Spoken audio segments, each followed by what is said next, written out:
আপনাদের চট্টগ্রাম এলাকার কোনো এক মা, একটা মাত্র ছেলে, 25 বছর বয়স ছেলেটা মাকে কোনোদিন মা বলে ডাক দেয় না, মার কথাটাই শুনতে পারে না, মার চেহারাটাই দেখতে পারে না। আচ্ছা, এরকম আচার আচরণ যদি কোনো সন্তান মায়ের সাথে করে, বলুন তো মার মনে ব্যথা আছে কিনা? আচ্ছা, আজকে মাহফিল থেকে যদি বাড়িতে যায় ডাক মারে, মা মা, এতদিন আমি বুঝতে পারি নাই, মা মা মা গো মা, দরদি মা। আচ্ছা, এই ডাকগুলি 25 বছর পরে যদি কোনো সন্তান মারে দেয়, বলুন তো মা খুশি হবে না বেজার হবে? মা দেখবেন সকালবেলা ঘুম থেকে উঠেই আশপাশি মহিলাদেরকে বলবেন, খালাম্মা, চাচি আম্মা, আপা, শুনছো আজকে 25 বছর পরে আমার পোলাটা কেমনে যে আমার আজকে মা কইয়া ডাকলো, এই ডাকটা শোনার পরে আমার কলিজাটা একবারে ঠান্ডা, এমনকি 25 বছরের ব্যথা এক ডাকে দূর হয়ে গেছে। আমার আল্লাহ বলেন, আরে দুনিয়ার মানুষ, একটা মায়ের মতো দরদি যদি একটা ডাকে 25 বছরের ব্যথা অন্তর থেকে দূর করে দিতে পারে, একটা মায়ের চাইতে কোটি কোটি গুণ দয়া আমি আল্লাহর বেশি। আমার নবী বলেন, জান্নাতের টিকিট দিলাম রে, জান্নাতের চাবি দিলাম। ওরে মুসলমান, এবার খুঁজে নাও তোমার স্থান কোথায়। আল জান্নাতু তাহতা আকদামিল উম্মাহাত।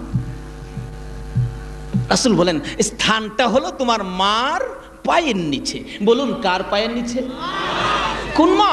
যে মা সন্তানেরা বাড়িতে আসে না, রাত্র 12টা বাইজা গেছে, মহল্লার সবাই ঘুমায় গেছে, মা দরদি দরজাটা খুইলা উঠানের কিনারে দাঁড়ায় থাকতো, একটা গাছের পাতা যদি পড়তো গো, মা ভাবছে আমার বাবা নিয়ে আইছে, একটা চিৎকার মেরে ডাক মারে, বাবা আইসুলি, আমি মায়ের কলিজা ঠান্ডা করবানি।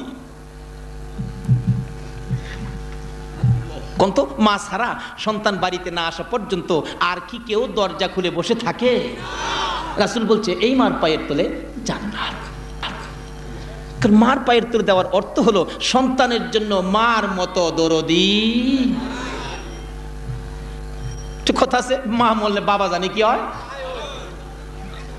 হ্যাঁ, এনে দিছে না, কারণ কোন জানা বিপদ ফেরা বিক্রিও করে লাইতে রে। আমার এক চাচা ছিল, বেচারা চাচি মরছে পরে পোলাপান বাড়িতে বাড়ি করে দিয়া বাড়িঘর সব বেচ্ছা। আচ্ছা, কোন মা পোলাপান বাড়িতে বাড়ি করে দিয়া বাড়িঘর বেচছে এমন কোন ইতিহাস কেউ জানেন? বাড়িঘর বিক্রি করে সন্তানকে খাওয়াইছে, কিন্তু তারপরে আর কিছু নাই, বাচ্চাগুলো বুকে লইয়া রাস্তায় রাস্তায় ঘুরে হাত পাতে, যেই জিনিসটাই পায় বাচ্চার মুখে দেয়, মা না খায়া ঘুমায়। আমার নবী বলেন, উম্মতেরা রে, এই মার কলিজায় আঘাত দিও না, এই মারে কষ্ট দিও না। এই মারে যদি কষ্ট দাও, এই মার যদি ব্যথা দাও, এই মারে যদি দুঃখ দাও গো, নামাজ পড়ে, রোজা করে, হজ করে, যাকাত দিয়ে, দান করে, মসজিদ করে, মাদ্রাসা করে, ওয়াজ করে, মক্কা মদিনার ইমাম সাহেব যদি হও গো, আল্লাহর জান্নাতে তোমার জায়গা হবে না। আরে মা বাবার কথা মতো যে জন চলে না, কন্যা, মা বাবার কথা মতো যে জন চলে না, আল্লাহ নবীজির দয়া তার পাবি না। আরে আল্লাহ নবীজির দয়া। মা বাবাকে দুঃখ দিলে নামাজ রোজা যাইবি ফলে, মা বাবাকে দুঃখ দিলে নামাজ রোজা যাইবি ফলে, মার কোলে যায় আঘাত দিলে খুদা সহে না, মার কোলে যায় আঘাত দিলে খুদা সহে না, আল্লাহ নবীজির দয়া তার পাবি না। আইরে আল্লাহ নবীজির দয়া। ভাইসাব, কার কলিজায় আঘাত দিলে আল্লাহ আল্লাহ রাসূলের মায়া পাবেন না? আর জোরে কন, কোন মা? দেখবেন 5টা 7টা সন্তান যদি থাকে, কি বলেন, 5টা 7টা সন্তানের মা আছে না আমাদের দেশে? ওদিন কুমিল্লা মাহফিল করতে গেলে এক মুফতি সাহেব, মুরব্বী মানুষ, জিজ্ঞাসলাম, হুজুর কেমন আছেন? ভালো। ছেলে মেয়ে কেমন? ভালো। হুজুর ছেলে মেয়ে কতজন? হাসে, কয় না। আরে কতজন কন না? আমার ছেলে মেয়ে হুজুর 20 জন। আমি কই, পরিবার পরিকল্পনার অফিসাররা যা আপনারা লাগাল হয়েছে না মিয়া, তাইলে ভারত ফাড়াই লইলে। কই না হুজুর, ঠকি নাই তো, 14 জন ছেলে 6 জন মেয়ে, 14 জন ছেলে, এর মধ্যে বড় বড় অফিসার। আমি 4 জনকে সৌদি আরব বউ সহ পাঠাই দিছি, বিরাট বড় বড় চাকরি করে, বাড়ি করলাম কুমিল্লাতে, বাড়ি করলাম ঢাকাতে, এইভাবে হিসাব দিতেছে। কি করেন? আসলে ঠগে নাই, বাচ্চা হইলেই যে খাউন হবে না। আচ্ছা কন্ত, মানুষের সৃষ্টি করার দায়িত্ব কার হাতে? রিজিকের দায়িত্ব কার হাতে? এইদিকে আমার আলোচনা না, এইদিকে কোনো কথা কানে নিবেন না। সব কিছুর মালিক বানায়া রাখবেন কাকে? আসুন আগেবারে আল্লাহুম্মা সাল্লি সাইয়্যিদিনা মাওলানা মুহাম্মদ ওয়া আলা মাওলানা বালাগাল উলা বিকামালিহি কাশাফাদ দুজা বিজামালিহি আসনাতে জামিউ খিসালিহি সাল্লু। আচ্ছা 6টা 7টা সন্তানের মা আছে না? দেখেন মা কি করে, দেখেন কোন মার পায়ের নিচে জান্নাত, কোন মার পায়ের নিচে জান্নাত। মা দেখবেন রাত্রের বেলা বাচ্চাটা সন্ধ্যার সময় ঘুমায় গেছিল, একটা বাচ্চা মাইজলাটা আর কি, মাইজলা পোলাপান মাঝে মাঝে কিন্তু খুব দেইরা থাকে, ভাত খাইতে পারে, ঘুমাই গেছে। রাত 10টার সময় মা খালি বিছানায় ঘুমাইছে, শরীরটা একটু গরম হয়েছে, লেফ গায়ে দিয়ে ঘুমাইছে। এমন টাইমে মাইজলাটা ঘুমের তুইটা কান্দা শুরু করছে। মাঝি গায়ে এত রাইতে কান্দস কেরে জিগাইলো, কান্দে কে? লেফের ভিতরের থেকে বাইরে গেছে। আরে কি হইলো? দাঁড়ায় সেটা কান্দা শুরু করছে। কেরে জিগাইলো, কান্দে লেগে হের জিদ আরো কি। অনেক সময় দেখেন না, বাবাই থাপ্পড় দিছে, দাদি আইছে আদর করতো, আচ্ছা বাড়ে না কমে?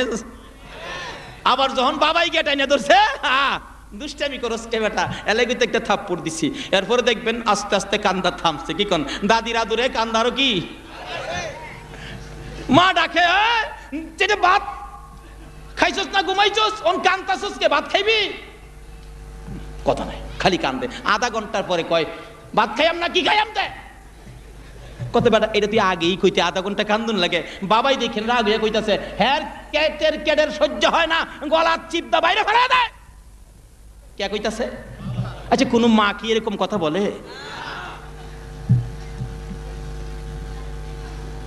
আধা ঘন্টায় এক পোলারে শান্ত কিরা বাদ দিয়া মা খালি আবার লেফের ভিতরে শুইছে শীতের রাত্র, এমনি আরেকটা চিৎকার মারছে, মায়া তোর কি হয়েছে? আমি তো প্রস্রাব করে দিছি। এরকম হয়েছিনি ভাই সাহেব? নাকি করেন নাই প্রস্রাব? দরদি মা চট করে আবার ল্যাপটা ফালাইছিনিও। আবার শীতের মধ্যে মা উঠে প্রস্রাবের খাতাগুলি বদলাইয়া শুকনা খাতা দিয়ে আবার শুয়াইছে। মা আবার শুয়ার পরে আরেকটা চিৎকার মারছে, মায়া গো। আরে বাবা কি হয়েছে গো? আমি পায়খানা করুম।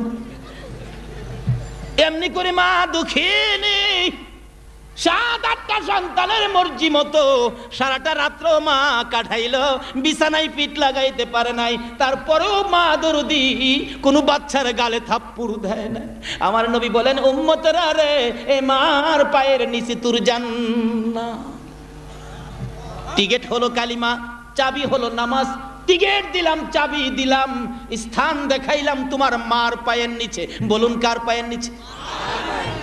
এই মারে কি মায়া করবেন কিনা? রাসূল বলছে, যার বাবা জীবিত আছে তার বেহেশতের একটা দরজা খোলা আছে, যার মাও জীবিত আছে তার বেহেশতের 2টা দরজা খোলা আছে। মক্কা যাবেন, মদিনা যাবেন, মন কান্দে মক্কা যাইতে, মদিনা যাইতে, তৌফিক নাই। আজকে যায়া মার চেহারার দিকে তাকিয়ে থাকেন। রাসূল বলছে, মক্কা মদিনার হজ কবুল হতে পারে, নাও হতে পারে, কিন্তু তোমার মা বাবার চেহারার দিকে তাকাইলে একটা কবুল 60টা উমরা হজের সওয়াব দেওয়া হয়ে যায়। সন্তানের বেলা এই দায়িত্ব, মারও তো দায়িত্ব আছে না? অনেক মারা তো সন্তানের দায়িত্ব আদায় করে না।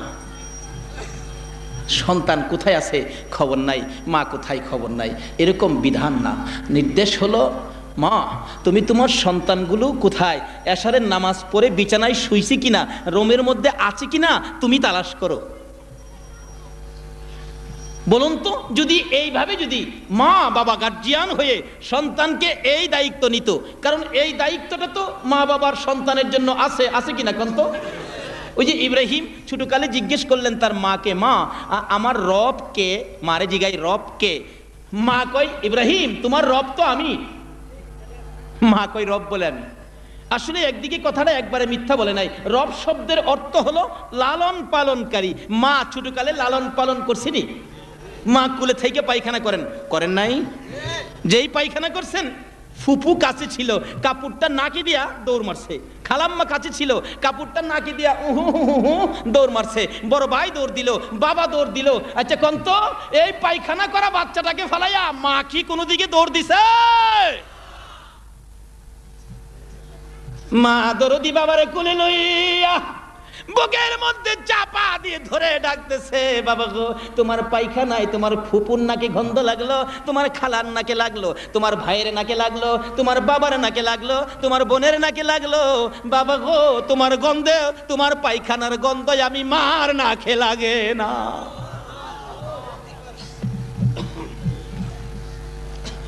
আমার নবী বলেন উম্মতেরা রে, এই মারে কষ্ট দিও না। এই মার বেলা কিতাব খুলে দেখুন, মা অসুস্থ বুড়া মানুষ, আপনি নামাজে দাঁড়াইছেন, মা আপনাকে দেখে নাই, নামাজে দাঁড়াইছেন, মা ডাক মারছে, আব্দুল মালেক আয় আমার পাশে আয়। রাসূল বলেন উম্মতেরা রে, নামাজ ছাইরা দিয়া তোর মায়ের ডাকে সাড়া দে। বলুন তো এই আচার আচরণ আমাদের কাছে আছে? মা অসুস্থ কান্দে বাংলা রুমের মধ্যে, বাবা কেলালি, ও বাবা কেলালি, চিল্লানি মারে, এটা চিল্লা কে? মইরা যাই তারা কেন? নাউজুবিল্লাহ কর না। আমার মা অসুস্থ, চিকিৎসা চলছে। এক মহিলা বলেন হুজুর খতমে সাপা পরান, খতমে সাপা। আমি কি না, খতমে সাপা পরাইলে যদি আমার মা তাড়াতাড়ি মইরা জাগা। চিকিৎসা করতেছে ডাক্তাররা আর দোয়া করতেছি মাহফিলে মাহফিলে।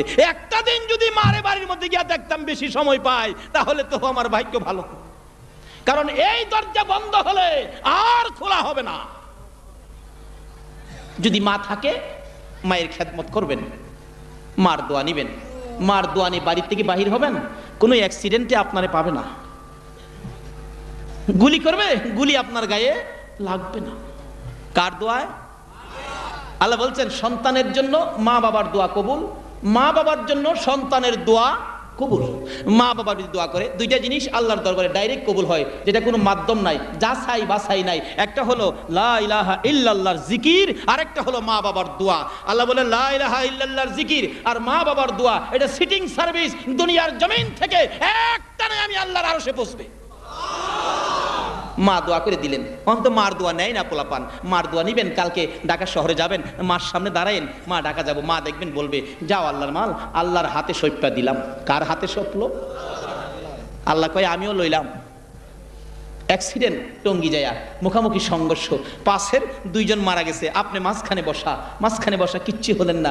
জিজ্ঞেস করে লোকেরা, ভাই সাহেব দুইজন লোক পাশে মারা গেল, আপনি কয় আমি কিচ্ছু বলতে পারি না, খালি শুনলাম একটা আওয়াজ হইল, আমি জ্ঞান হারা। তারপরে দেখলাম যে দুজন লোক মরা। হাল্লা কই এমনি দেখছস না, তোর মা যে আমার হাতে আমানত করছিল, আমি যে এটা কবুল করলাম, অ্যাক্সিডেন্টের সময় আমি আল্লাহ মাঝখান থেকে টান্দা উঠাইয়া অ্যাক্সিডেন্টের পরে আবার জায়গায় বসায় দিলাম। ভাই সাহেব আসল জায়গা ঠিক করেন, লাইন ক্লিয়ার করেন, আল্লাহ আমাদেরকে সে বুঝ দান করুক, সকলে বলুন আমিন। এই সাহেব অথচ এই মার সাথে বেঈমানি, মার দোয়া নিতে এখনকার দিনের যুবকেরা, আমার শেষ করছি, মার কথা মানতে রাজি না, অথচ মার দোয়ায় যে কত বরকত। আল্লাহু আকবার। আমার জানা ঘটনা, আমার এলাকায় এক বেচারা শ্বশুরবাড়ির থেকে 7 দিন পরে জায়গা, মা তো অপেক্ষায়, ছেলে আসবে সকালে ঢাকা যাবে, আমার কাছ থেকে দোয়া নিবে। মা রাস্তায় দাঁড়ায় রয়েছে, কিন্তু ছেলে সকালবেলা বাসের সময় হয়ে গেছে, ফার্স্টটি বাস শ্বশুরবাড়ির থেকে শাশুড়ির দোয়া নিয়ে রওনা হয়েছে। বলে হুজুর শাশুড়ির দোয়া নিলে কি হবে না? আর শাশুড়ি তো মিয়া দোয়াই জানে না, দোয়া করবো কোত্থেকে না। শাশুড়ির দোয়া কিরকম জানেন? আমার নিজেরও তো শাশুড়ি আছে, আমি বেড়ায় আসতেছিলাম, শাশুড়ি আম্মা দোয়া করেন জায়গা, শাশুড়ি দোয়া করে জামাই আবার কোন দিন আইবেন। দেখেন বাস্তবে, দেখেন আপনারা পরীক্ষা করে, এই দোয়াটাই করে আবার কোন দিন আইবেন।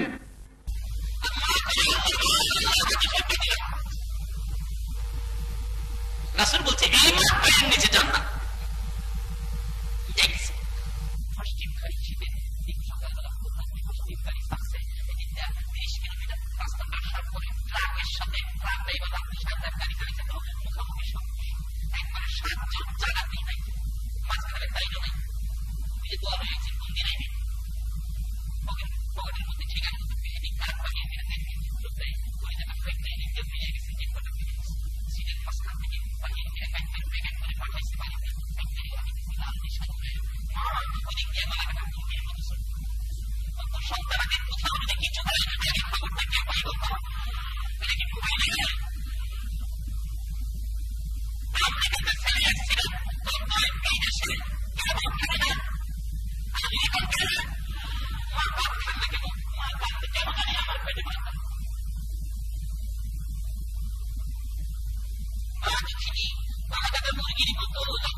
লাশ বাড়ির দিকে আসতেছে, কাইত্তার প্যাকেট বাড়ির কাছাকাছি আইসা ভ্যান গাড়িওয়ালা জিগায় আব্দুল মন্নান মিয়ার বাড়ি কোনটা?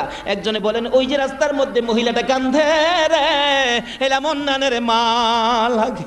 মা, কত মজা, একটা অক্ষর খালি মা। কয়টা অক্ষর? একটা অক্ষর মা। এই মার মধ্যে যে কত জিনিস, এটা ওয়াজ করতে গেলে 2 ঘন্টা দরকার। মার ভিতরে যে কি, মার ভিতরে মসজিদ, মসজিদ লিখতে কি লাগে? প্রথম অক্ষর। এই মর ভিতরে, এই মার ভিতরে মসজিদ, এই মর মধ্যে মাদ্রাসা, এই মর মধ্যে মুহতামিম, এই মর মধ্যে মুহাদ্দিস, এই মর মধ্যে মুফাসসির, এই মর মধ্যে মৌলানা, এই মর মধ্যে মক্কা, এই মর মধ্যে মদিনা, এই মর মধ্যে রে নবী মুহাম্মদুর রাসূল। এই জমিনে মায়ের মতো দরদি নাই গো, হাসরের জমিনে আমার নবীর মতোই উম্মতের দরদি নাই। এই মরতাসির আমার মার ভিতরে। মা কান্দে কেন জানি, আমার কলিজা ছটফট করে, আগুন লাগতেছে, আগুন জ্বলতেছে। আমি আমার মন্নানকে মন ভরে দেখবো। লোকেরা যখন সরে গেলেন, দূরে দূরে সরে গিয়ে রাস্তা করে দিলেন, দুঃখিনী মা দৌড়াইয়া যাইয়া মন্নানের দিকে তাকাইয়া দেখে রে রক্তে লাল হয়ে আছে, জিহ্বাটা বাহির করে দিছে। দুঃখিনী মা মৃত সন্তান রে আনজায়া ধরে বুকের মধ্যে লাগাইয়া 2 গালের মধ্যে চুমাইয়া চুমাইয়া মা দরদি মন্নানের জিহ্বাটার মধ্যে চুমাইতেছে। বাবা মন্নান রে, কেন আমি মায়ের দোয়া নিয়া গেলি না? আজকে তুই বিদায় হয়ে গেলি, আমারে কি মা বলে আর ডাকবি না? আমি মা কার ডাক শুনে কলিজার আগুন নিভাবো। মরা ছেলে বুকে লইয়া, মৃত ছেলে বুকে লইয়া মা কান্দে। শাশুড়ি দূরে দাঁড়াইয়া নাকে কাপড় দিয়া রাখছে। যেই মা মৃত ছেলে বুকে লইয়া কান্দে গো, এই মার কলিজায় যারা আঘাত দিয়েছো, নামাজ রোজা হজ যাকাত মক্কা মদিনার ইমাম হইয়াও আল্লাহর জান্নাতে জায়গা হবে না। আমার আল্লাহ বলেছে নবীর কথা মানো। নবী বলেছে কালিমাটা বেহেশতের টিকেট, নামাজ বেহেশতের চাবি। উম্মতেরা রে, টিকেট লইয়া চাবি লইয়া কই যাবি? যারে তোর মার পায়ের নিচে যা, তোর মায়ের পায়ের নিচে তোর জান্নাত। আল্লাহ বলেছে নবীর কথা মানার জন্য। নবী বলেছে মায়ের পায়ের নিচে জান্নাত। বলুন কার পায়ের নিচে? এই মায়ের খেদমত করা দরকার আছে কিনা? এই মাকে কষ্ট দিলে নবীরে পাবেন? এই মাকে যদি দুঃখ দেন নবীর শাফায়াত নসিব হবে? নবী বলছে তোমার মায়ের পায়ের নিচে জান্নাত। বলুন কার পায়ের নিচে? আর একটু জোরে কোন? কোন মা? যেই মার পেটে থাইকা মারে 10টা মাস জ্বালাইছেন। 2-3 মাস তো মা কিছু খাইতেই পারছে না, খাইলেই বমি করে দিত। মা মরার মতো হয়ে গেছে। এরপরও কি কোনো মা সন্তানের আশা ছাইরা দিছে? বাচ্চা পেটে, মা ঠিক মতে শুইতে পারে না, বসতে পারে না, দাঁড়াইতে পারে না, কত কষ্ট মা। তার সাথে সাথে কোন মা এমন একটা সন্তানের মুখ দেখার আশায় জীবন চলে যায়, যায় কিনা কোন তো? সন্তান প্রসবে, ডেলিভারিতে অনেক সময় মা মারা যায় না? এত কষ্ট মা, জীবন দেয় মা, তারপরও মা সন্তানের আশা ছাড়ে না। আমার নবী বলেছে উম্মতেরা রে, যতই ইবাদত করো, যতই আমাকে ভালোবাসো, যতই টুপিদারি পাঞ্জাবি লাগাও, মসজিদ বানাও, মক্কা বানাও, মদিনা বানাও, তুমি যতই ঈদে মিলাদুন নবী করো না কেন গো, যদি এই মারে কষ্ট দাও, আমি নবীর শাফায়াত নসিব হবে না। কোন মা? যে মা আপনার আমার মতো একটা সন্তানের মুখ দেখতে যাইয়া কোন মা জীবন দিছে। আমার জানা ঘটনা, আমি যখন ইমামতি করি একটা ঘটনা ঘটছিল।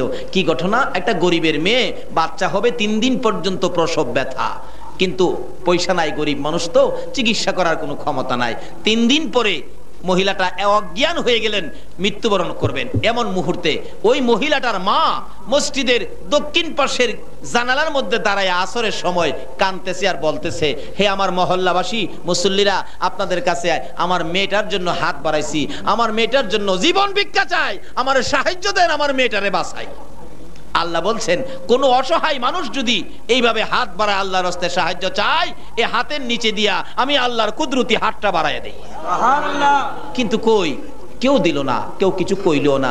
মেয়েটা অবশেষে কাঁদতে কাঁদতে অসহায় বাড়িতে চলে গেলেন। মাগরিবের নামাজের পরে সালাম ফিরাইয়া বললাম, আচ্ছা মেয়েটা যে হাত বাড়াইলো, গরিব মানুষ, এরকম বিপদ, জীবন মরণ সমস্যা, আপনারা তারে কিছু সাহায্য দিলেন না, আর কিছু না দিলেন, একটা মুখের কথা দিয়াও সান্ত্বনা দিতেন, তাও করলেন না। এক মুরব্বী দাঁড়ায়া কয়, হুজুর কার জন্য কে রোজগার করে রাখছে? আচ্ছা বলুন, যত রোজগারই আপনি করছেন, কবরে যাওয়ার সময় কি 10টা টাকা নিতে পারবেন? পারবেন নিতে? কিভাবে নিবেন? কবরে যাওয়ার সময় যে পোশাকটা পরায়, এই পোশাকটার মধ্যে কোনো পকেটের ব্যবস্থা আছে? আমরা তো টাকা পয়সা রাখার জন্য বুক পকেট দেই, সাইড পকেট দেই, আবার কেউ কেউ এদিক দাও দেয়, তাই না? টাকা পয়সা নিবার লেগে, রাখবার লেগে। কোন তো কবরে যাওয়ার সময় যে পোশাকটা আমরা পরি, তার মধ্যে কি কোনো পকেটের ব্যবস্থা আছে? কিচ্ছু নিতে পারবেন না। মুরব্বী কয়, কার জন্য কে রোজগার করে, কার রোজগার কে কারে দেয়? আমি বললাম ঠিক আছে, অসহায় মানুষ, হাত বাড়া দিলেন না। মাগরিবের নামাজের পরে সালাম ফিরে বললাম, এই মহিলাটার জন্য মহল্লায় আমি ভাইরুমু, আমি ইমাম সাহেব, কেউ আমার লগে যাবেন? ইংরেজি শিক্ষিত একটা লোক, হাই স্কুলের শিক্ষক, উনি বললেন, হুজুর আমি যাব আপনার সাথে। দুইজনে মিলে এশারের আজানের আগ পর্যন্ত 35 কেজি চাউল 750 টাকা উঠাইয়া পাঠাইলাম, যাও দিয়ে আসো। বলো তাড়াতাড়ি হসপিটাল পাঠাইতে, টাকার জন্য মরবে না, চিকিৎসার জন্য মরতে দিব না, হায়াত নাই মরে যাক, কোনো আপত্তি নাই, আমি ইমাম সাহেব দেখব। এই টাকার চাউলগুলি পায়া তারা যে খুশি, সকাল বেড়াই সরকারি হসপিটালে পাঠাইছে। আমি মক্তব ছুটি দিয়া গেলাম দেখার জন্য, কারণ মক্তব ছুটি দিয়া না গেলে তো বুঝেন না কি কইব, হুজুর রাখছি তা করতো, কারণ হুজুরে কিছু কইতে গেলাম খুব সহজ। অথচ হুজুররা নাইবে নবী, একজন নাইবে নবী আলেম রাস্তা দিয়ে হাইটা গেলে এর বরকতে 40 দিনের জন্য কবরের আযাব বন্ধ হয়ে যায়। হেরারে কইতে বড় সহজ, এগুলি আর কইেন না। তবু গেলাম যাতে সুযোগ না পাই কোয়ার জন্য, মক্তব ছুটি দিয়ে গেলাম।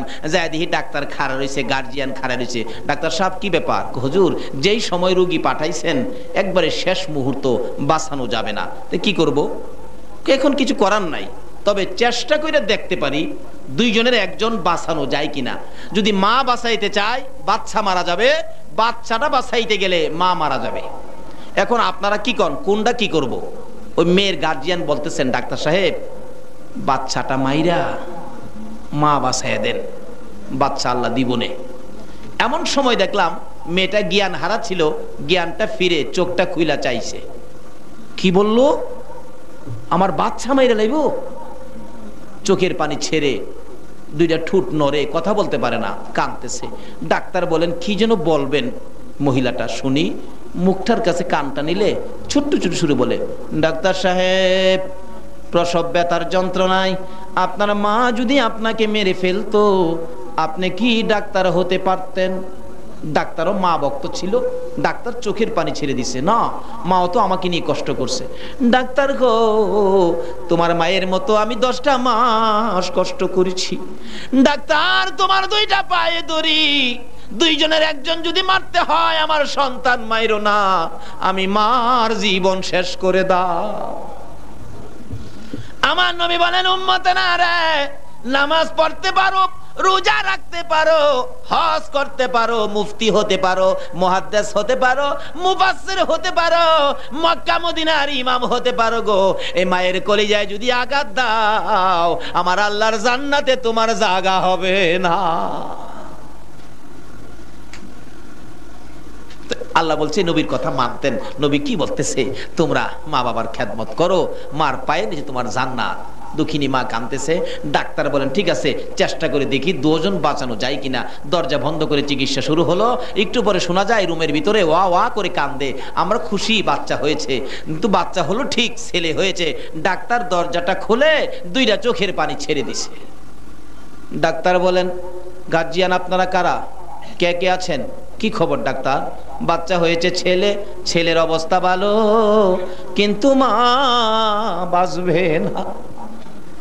গার্জিয়ানেরা কান্দে, ডাক্তার ছেলে দিয়ে কি করব, ছেলের মা যদি না বাঁচে। ছেলেটার জমিনে পড়ে ওয়া ওয়া করে কান্দে, ছেলেটারে কেউ কোলে নেয় না, কেউ ধরে না, সকলেই খালি মহিলাটার দিকে তাকাইয়া তাকাইয়া কান্দে। অবশেষে দেখলাম মহিলাটা ইশারা করে বুঝাইতেছে, কথা বলতে পারে না, শেষ মুহূর্ত, কিছুক্ষণের মধ্যে মরে যাবে। ইশারা করে বুঝাইতেছে, মা আমার সন্তানটা কোলে লও না গো মা, তোমরা যদি কোলে না নাও দাও আমার বাবা আমার বুকে উঠাইয়া দাও। কিছুক্ষণের জন্য যদি বাবারে বুকে নিয়ে মরতে পারি, আমি মায়ের সকল স্বাদ মিঠা যাবে। কিন্তু কথা তো বুঝাইতে পারে না, কেউ বুঝতেও পারে না। অবশেষে দেখলাম মহিলাটা নিজেই গায়ের জোরে ধাক্কাইতেছে, দুইটা হাত বাচ্চার দিকে নিতে, একটা ধাক্কা দিলে সামান্যটুকু সামনে বাড়ে, এইভাবে ধাক্কাইতে ধাক্কাইতে বাচ্চাটার কাছাকাছি হাত, মার কলিজা যেন ঠান্ডা, একটু পরেই বুঝি বাচ্চাটা ধরে বুকে নিতে পারবো। বাচ্চাটাকে হাত দেওয়ার আগে আগে দুঃখিনী মা বিদায় হয়ে আসা।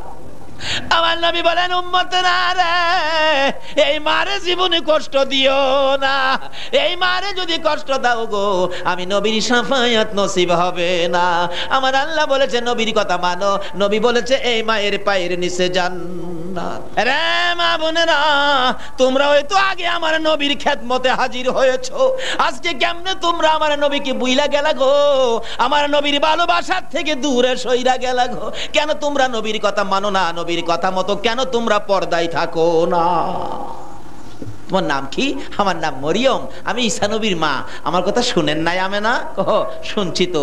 আপনি জান্নাতে শাড়ি পরে আসছেন? কহ শাড়ি পরে আসছি যে আজকে আখেরি নবী আসবে। হো জনগণ, ও নবীর উম্মতেরা, একটা অফিসার আসলে আর নির্বাচনের মিটিং হইলে মিছিল গেলে বালা বালা কাপড় পরা যায়, এখানে বিয়ে খাইতে গেলে নতুন কাপড় পরে, আর স্কুলের মধ্যে যদি আপনার সরকারি কোনো কর্মকর্তা আসে ছাত্রদেরকে নতুন কাপড় পরায় নেয়। আমার আল্লাহ কয়, আমেনা তোমার ঘরে যারা আসতেছে জান্নাত থেকে নবীর আগমনের উসিলায় আমি তাদেরকে নতুন কাপড় পরাইছি।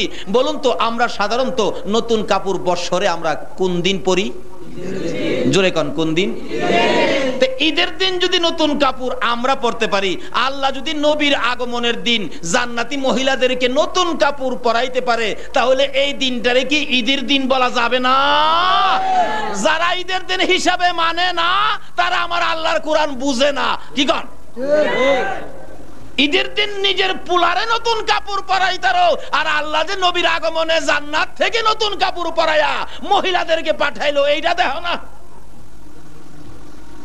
এই দিনটাই হলো ঈদে মিলাদুন নবী সাল্লাল্লাহু আলাইহি ওয়াসাল্লাম। পরিচয় দিলেন। কিছুক্ষণ পর আমেনা কয়, আমি চুপ করে আছি, টেরও পাইলাম না, হঠাৎ দেখি একটা নূরের পুতুল, পূর্ণিমার চাঁদ, শুভে সাদেক মুহূর্তে দুনিয়ায় এসে সেজদায় পড়ে উম্মতি উম্মতি বলে রাসূল কাঁদতেছে। এই নবীর পক্ষে থাকা দরকার আছে কিনা কোন? দুনিয়ায় এসে সেজদায় পড়ে উম্মতের জন্য কান্দে, এটাই শেষ নয়। আমার নবীর জীবনী খুলুন। মা আয়েশা সিদ্দিকা রাদিয়াল্লাহু তাআলা আনহা বলেন, আমি একদিন নবীজিকে প্রশ্ন করেছিলাম, ইয়া রাসূলুল্লাহ, আপনি জীবনে কত জায়গায় মার খেয়েছেন, কোন দিনের মার আপনার কাছে বেশি কষ্ট লাগছে বলুন। আমার নবী আয়েশার দিকে মুখটা ফিরাইয়া দুইটা চোখের পানি জর্জর করে ছেড়ে ছেড়ে কান্দে, আয়েশা গো, তাইবের মায়ের কথা মনে হইলে আমার সহ্য হয় না। এমন মার তাইবের যুবকেরা মারছে রে আয়েশা, আমার একবার নয়, দুইবার নয়, তিনবার করে বেহুশ করেছে। জ্ঞানটা ফিরলে আমার টাইনা দাঁড় করায় হাঁটতে বলে, আমি হাঁটতে পারি না, তারপরও আমারে পাথর মারে। আমি কতবার অনুরোধ করেছি রক্ত মাখা শরীর লইয়া, রে তাইবের যুবকেরা আমারে আর মারিস না রে, আমার মা নাই, বাবা নাই, তারপরও আমারে মারতে মারতে তিনবার করে বেহুশ করেছে রে আয়েশা। অবশেষে আমার জ্ঞান ফিরে না। ওই মায়ের কথা মনে হইলে আমি নবী কষ্ট পাই, সহ্য করতে পারি না। আর পরেও আমার নবী আবার একটা চিৎকার মারছে, রে আয়েশা, তাইবের মায়ের কথাও ভুলা যায় রে, না জানি আমার গুনাহগার উম্মত জাহান্নামে যায়। তাইবের মায়ের চাইতে বেশি কষ্ট লাগে আমার গুনাহগার উম্মত নিয়ে জাহান্নামে যায়। বলুন এই নবীর পক্ষে থাকা দরকার আছে কিনা? আমরা সেই নবীর পক্ষে থাকবো, রাজি আছেন? এবার শিশু নবী আমেনার কুলে, এই নবীর পক্ষে থাকলে কি পাবেন দেখেন। আমেনার কুলে কিন্তু আরবের প্রচলন ছিল কোনো ভদ্র পরিবারের সন্তান হইলে নিজেরা লালন পালন করলে এটা ভদ্রতার খেলাপ, ইজ্জতের হানি হয়। এই জন্য দূর দূরাপির থেকে গ্রাম থেকে লোকজন আসলে তখন এই লোকদেরকে দিয়ে দেয়, 2 বছর 3 বছর লালন পালন করলে এর বিনিময়ে কিছু দেয়। কিন্তু নবীকে নেওয়ার জন্য অনেক লোকজন আসে, আয়সাই ডাক দেয়, কারো সন্তানাদি আছে? আমেনা কয় আছে। তার বাবারে পাঠাও। তার বাবা নাই। ও এতিম, এতিম নিব না, এতিম নিব না। ঘুমাই রয়েছেন আপনারা? এতিমের কথা শুনলে কি কয়? এতিম। আচ্ছা যারা এতিম নিব লাভ হইব না লস হইব?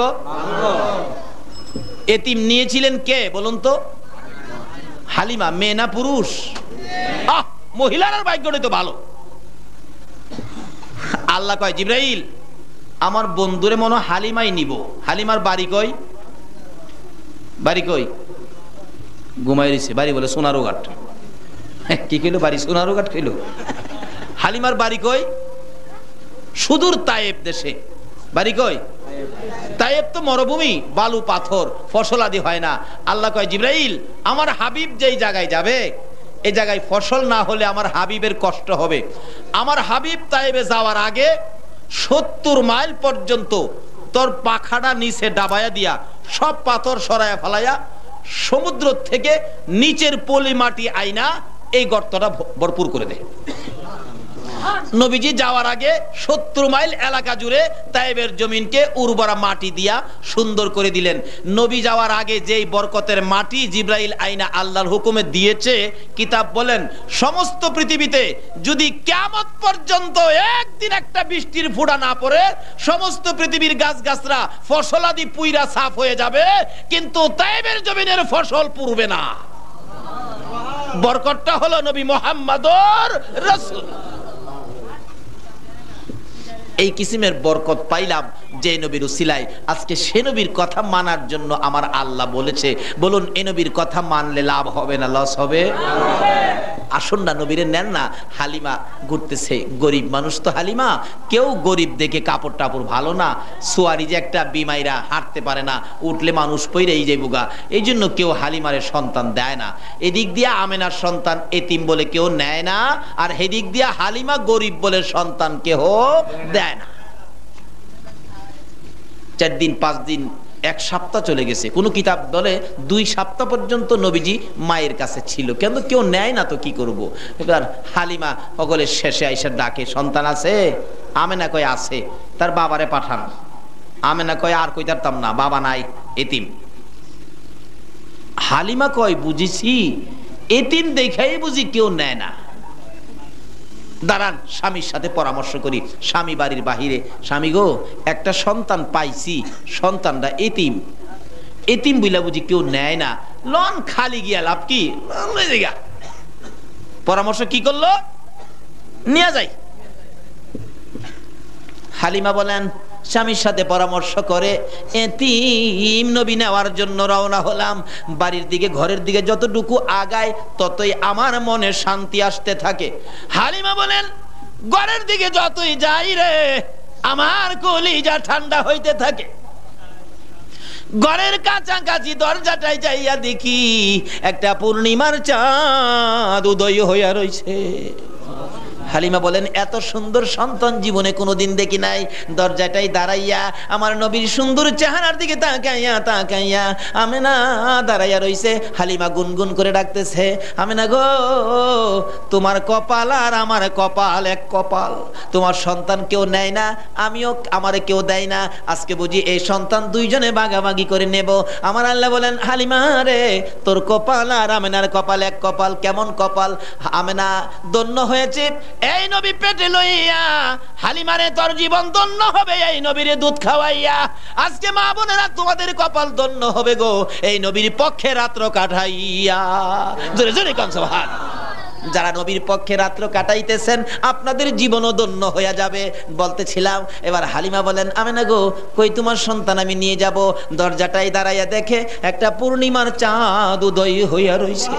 হালিমা ঘরের ভিতরে যাইয়া লম্বা ঘটনা টান দিয়ে টান্দা উঠাইয়া নবীজিকে কুলে নিলে। হালিমা বলেন, নবীজিকে কুলে নেওয়ার সঙ্গে সঙ্গে দেখি আমার স্তনের দুধ ছিল না, শুকাইয়া গিয়েছিল।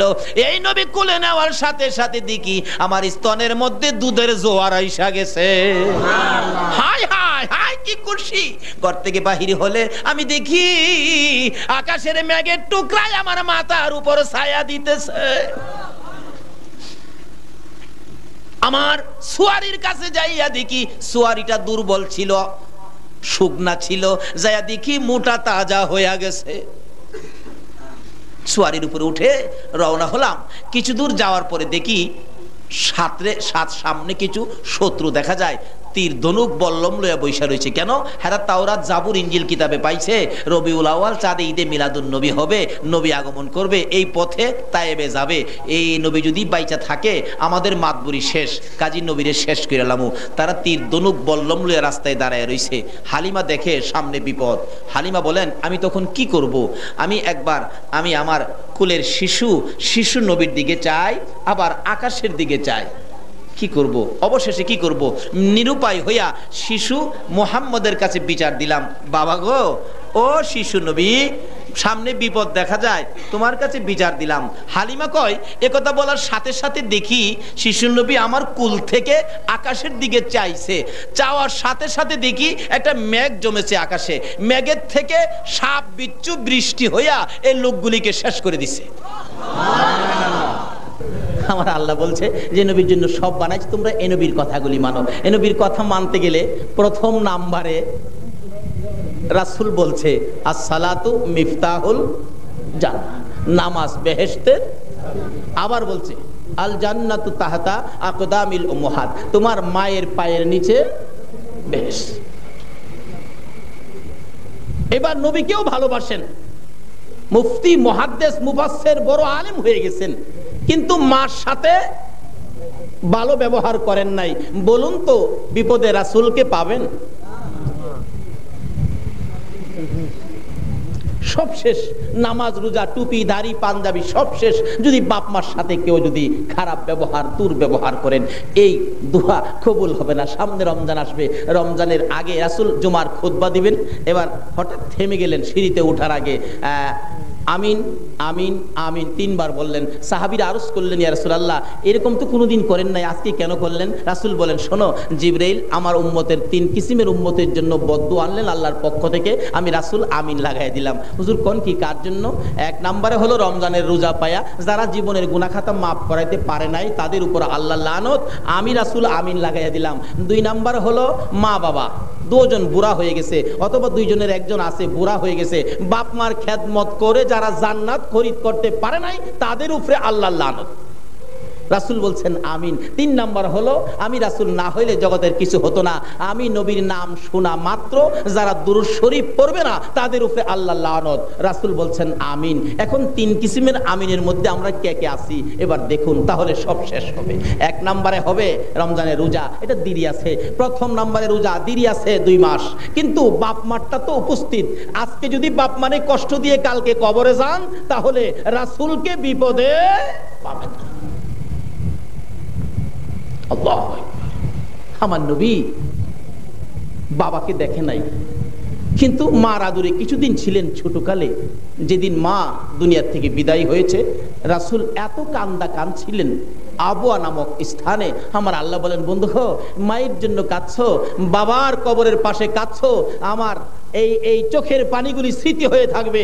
তোমার উম্মতেরা যদি এইভাবে কেউ মায়ের কবরে বাবার কবরে কান্দে, আমি কথা দিলাম 1 ফোঁটা চোখের পানি দেখাইতে পারলে আমি তাদের মা বাবার কবরের আযাব আমি মাফ করে দিব। এই শিক্ষা দিলেন কে? আমার রাসূল। কারণ নবীর কথা মানার জন্য বলছে। এমন কি আমার আল্লাহও নবী যদি কোনো দাবি করে, আমার আল্লাহও নবীজির কথা মানে কিনা বলুন তো?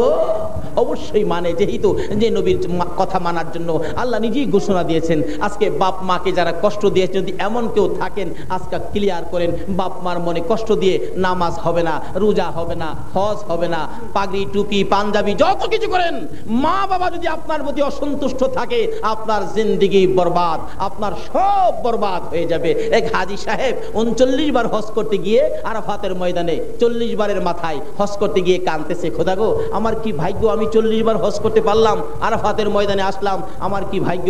গায়েবী আওয়াজ হইতেছে, হাজী 40 বার কেন, হায়াত যদি 40 বছর পাও আর 40 বছর যদি তুমি হজ করো, তোমার একটা হজও কবুল হবে না।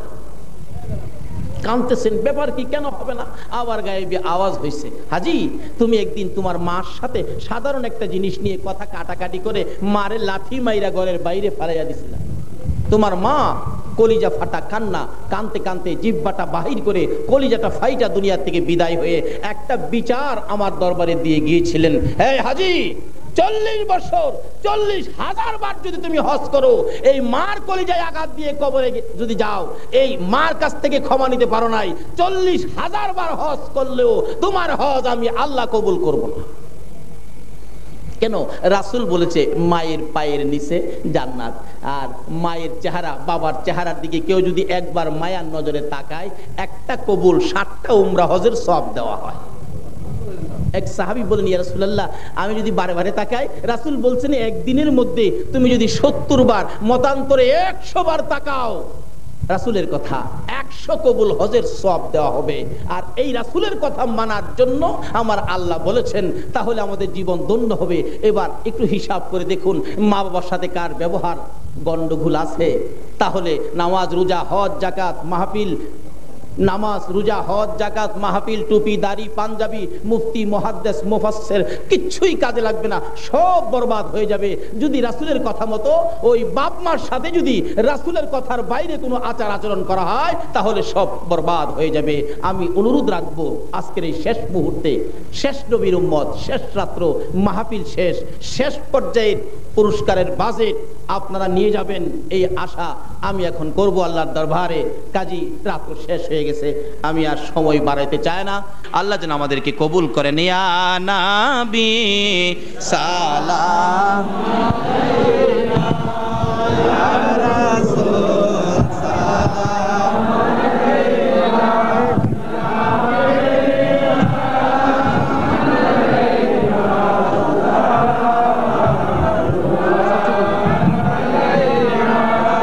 নবীজি ওগো দয়াল নবীজি, মোদের এতিম বানাইয়া আছো গো মদিনায় লুকাইয়া, নাকি যে বাংলায় দাঁড়াইয়া দেখো না একবার আসিয়া, নবী সালাম আলাইকা, ইয়া রাসূল সালাম আলাইকা, ইয়া হাবিব সালাম আলাইকা, সালাওয়াতুল্লাহ আলাইকা, মুস্তাফা জানে রহমত লাখো সালাম, সময় বজনে হেদায়ত লাখো সালাম, लगने सबसे पहले अपना नूर बनाया, उस नूरे अनूर पे लाखों सलाम, मुस्तफा जाने रहमत पे लाखों सलाम, शमे बजने हिदायत पे लाखों सलाम, गौसुल आजम इमामत का अमन का, गौसुल आजम इमामत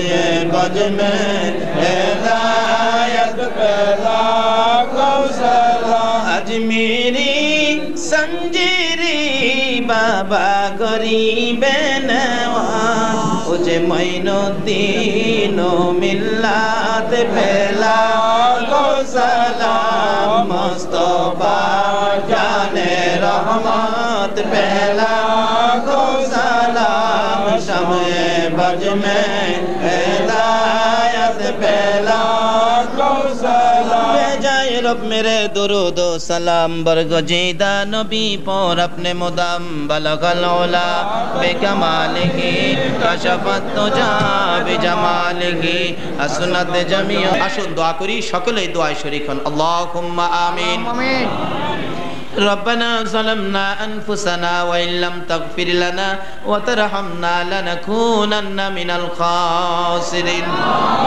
رب ارحمهما كما ربياني صغيرا رب العالمين জান্নাতের বাগানে বসে জান্নাতি মেহমান নিয়ে হাত বাড়াইছি মাবুদ রবিউল আউয়াল চাঁদ যেই নবী না হইলে জগতের কিছুই হতো না যে নবীর প্রেমে সব বানাইছো যেই নবীর উপর তুমি ফেরেশতাদেরকে নিয়ে দুরূদ ও সালাম প্রেরণ করতেছো ঈমানদারদেরকে ডেকেছো আজকে রবিউল আউয়াল চাঁদে তোমার পছন্দের তোমার ডাকের ঈমানদারদেরকে নিয়ে দুরূদ ও সালাম মদিনা পাঠাইলাম গো আল্লাহ মাবুদ আমাদের দুরূদ ও সালাম গুলো পাখির মতো উড়াইয়া উড়াইয়া দয়ার নবী মায়ার নবীর রওজাত হারে পৌঁছাইয়া দাও আয় মাবুদ দুরূদ ও সালামকে উসিলা বানাইয়া নবীর আগমনকে উসিলা বানাইয়া পবিত্র রবিউল আউয়াল চাঁদ উসিলা বানাইয়া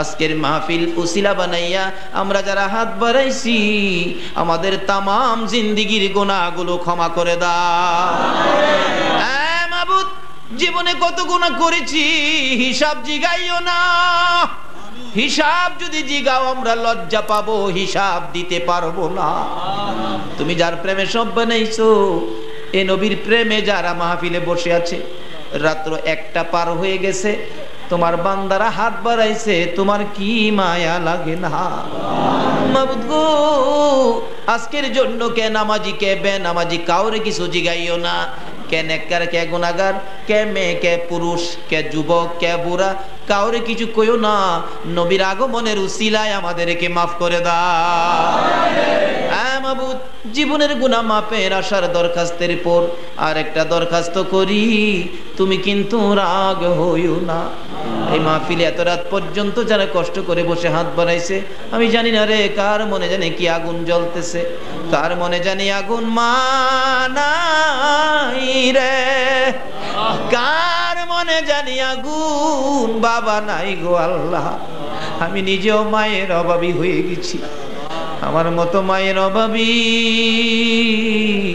কে জানি হাত বাড়াইছে রে আল্লাহ যার মা নাই মা কই আর কারে ডাকবো গো যার বাবা নাই বাবা কই আর কারে ডাকবো গো আল্লাহ যার মা নাই মায়ের অভাব কি আর পুরা হবে যার বাবা নাই বাবার অভাব কি আর পুরা হবে একটা ছেলে ৬-৭ বছর বয়স সিলেট থেকে মাহফিল থেকে আসবো বাস স্ট্যান্ডে দাঁড়াইয়া কান্দে পিছনে আরেকজন মুরব্বি দাঁড়াইয়া কান্দে জিজ্ঞেস করলাম মুরব্বি ছেলেটা কান্দে কেন জানতে চাই ছেলেটা কান্দে কেন বলুন মুরব্বি কান্দে আর বলে হুজুর এই বাস স্ট্যান্ডে অ্যাক্সিডেন্টে তার বাবা মারা গেছে হুজুর গো এই জায়গাটার মধ্যে তার বাবার লাশটা পড়েছিল এদিন থেকে আজকে 7 দিন হয়ে যায় সকাল থেকে সন্ধ্যা পর্যন্ত এই রাস্তাটার উপর দাঁড়াইয়া বাবা বাবা কইয়া কান্দে আপনি কি পারেন না বুঝাইতে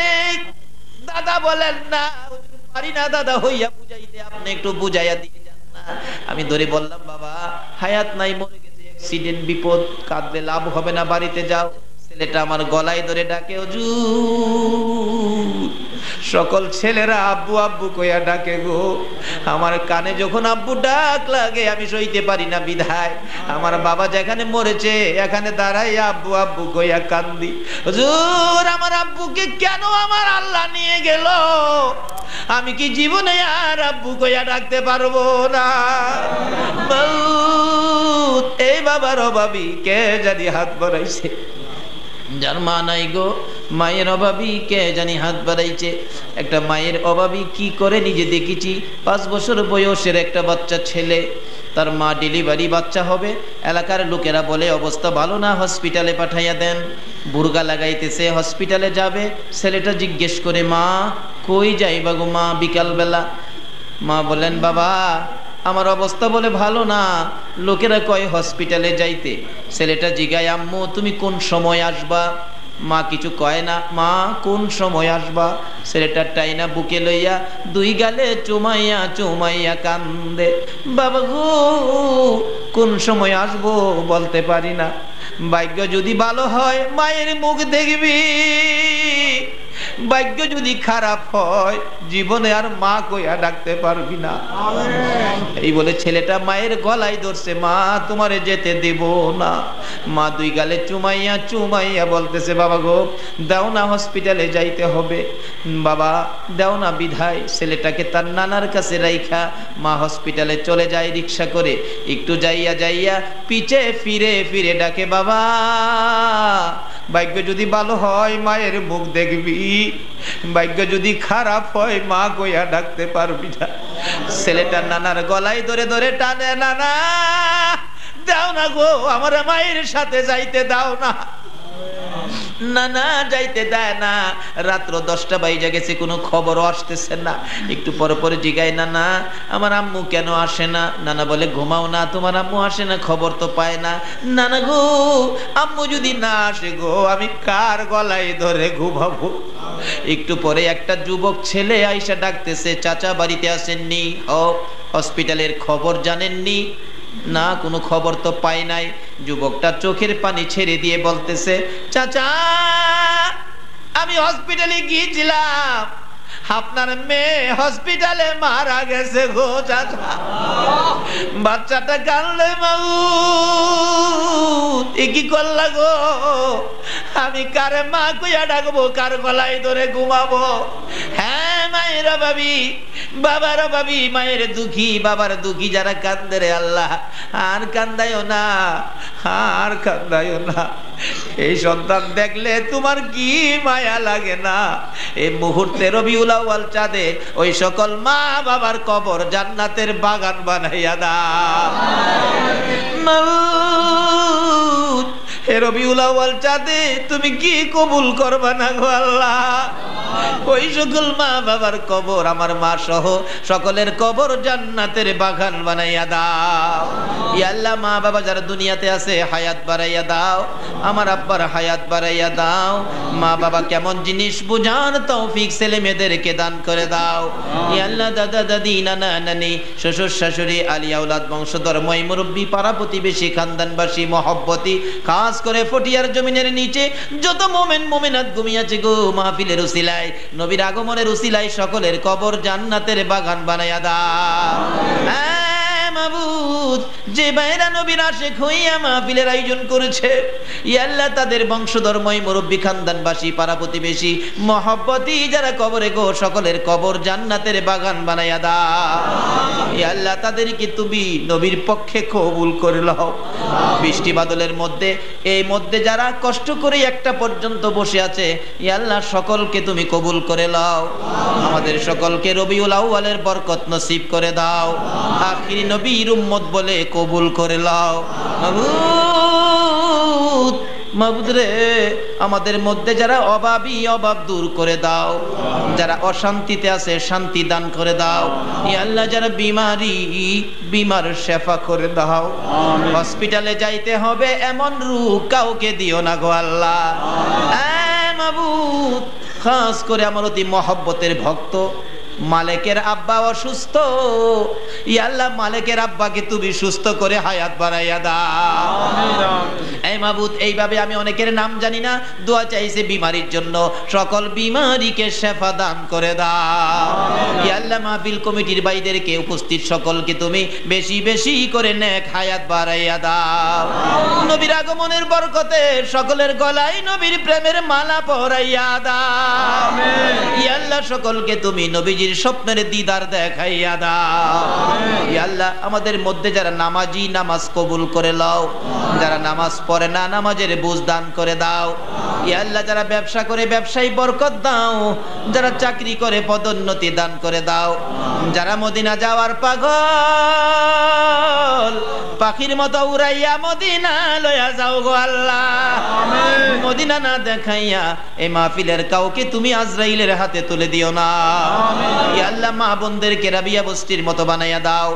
কাল কিয়ামতে খাতুনে জান্নাত ফাতেমা তুজারার সাথে হাসর নসিব করে দিও গো আল্লাহ। এই মাহফিলের সকলকে তুমি আফত বিপদ, আযাব, গজব, অ্যাক্সিডেন্ট, বালা মুসিবত, শয়তানের শয়তানি, দুশমনের দুশমনি হইতে বাঁচাইয়া রহমত, বরকত, শান্তি দ্বারা ভরপুর করে দাও গো আল্লাহ। এই মাহফিলের আয়োজন যারা করেছে, মাহফিলে যারা সাহায্য সহযোগিতা করেছে, বুদ্ধি পরামর্শ দিয়েছে, ঈদে মিলাদুন নবীর পক্ষে যারা একটা পর্যন্ত কষ্ট করেছে, সকলকে তুমি কাল কিয়ামতে নবীর গুদারায় উঠাইয়া ফুলসিরাতের ফুল পার করে দিও গো আল্লাহ। নবীজির হাউজে কাউসারের পানি পান করাইও। নবী যেই জান্নাতে থাকবে গো, ওই জান্নাতের পাশের জান্নাতি বানাইয়া দিও গো আল্লাহ। ইয়া আল্লাহ, যারা লেখাপড়া করে লেখাপড়ায় বরকত দাও।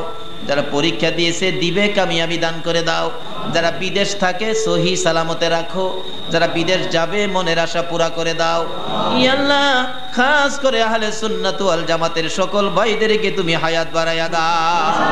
ইয়া আল্লাহ, সুন্নি উলামাগণকে তুমি হায়াত বাড়াইয়া দাও। ইসলামী ছাত্র সেনা তুমি কবুল করে লও।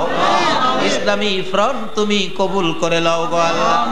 মাবুদ, আমার নবী যে সমাজ কায়েম করেছে, যে রাষ্ট্র কায়েম করেছে, ইয়া আল্লাহ, আহলে সুন্নাত ওয়াল জামাতের উদ্যোগে, জামাতের চেষ্টায়, আহলে সুন্নাত ওয়াল জামাতের চেষ্টায়, ইয়া আল্লাহ, নবীর দেখানো রাস্তা আবার ঘরে ঘরে তুমি পৌঁছাইয়া দাও গো আল্লাহ।